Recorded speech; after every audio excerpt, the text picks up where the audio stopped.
ಮಾರಕಾಸ್ತ್ರಗಳಿಂದ ಹೊಡೆದು ವ್ಯಕ್ತಿಯ ಬರ್ಬರ ಹತ್ಯೆ. ಚಿತ್ರದುರ್ಗ ತಾಲೂಕಿನ ಜಾನುಕೊಂಡದ ಹೊರವಲಯದಲ್ಲಿ ಭಯಾನಕ ಕೊಲೆ ನಡೆದಿದೆ.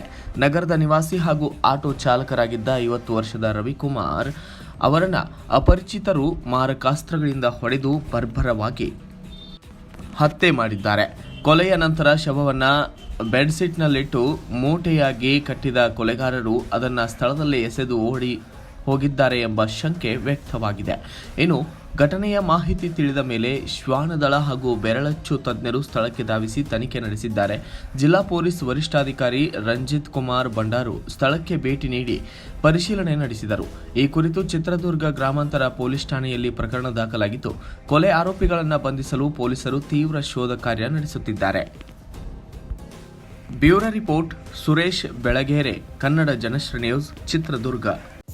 ನಮಸ್ಕಾರ ಕನ್ನಡ ಜನಶ್ರೀ ವೀಕ್ಷಕರೇ, ಈ ಪೂರ್ತಿ ವಿಡಿಯೋ ನೋಡಲು ಆಂಡ್ರಾಯ್ಡ್ ಆ್ಯಪ್ ಅಲ್ಲಿ ಕನ್ನಡ ಜನಶ್ರೀ ಎಂದು ಟೈಪ್ ಮಾಡಿ ಡೌನ್ಲೋಡ್ ಮಾಡಿಕೊಳ್ಳಿ. ಕನ್ನಡ ಜನಶ್ರೀ ಆ್ಯಪ್ ಡೌನ್ಲೋಡ್ ಮಾಡಿದ ಮೇಲೆ ನಿಮಗೆ ಈ ಥರ ಬರುತ್ತೆ.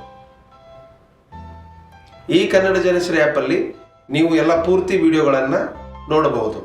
ಈ ನಮ್ಮ ಕ್ರೈಮ್ ಲೋಕದ ಕನ್ನಡಿಯ ಕ್ರೈಮ್ ಭರಿತ ಸುದ್ದಿಗಳನ್ನು ನೋಡಲು ಕನ್ನಡ ಜನಶ್ರೀ ಆ್ಯಪ್ ಅನ್ನು ಡೌನ್ಲೋಡ್ ಮಾಡಿ.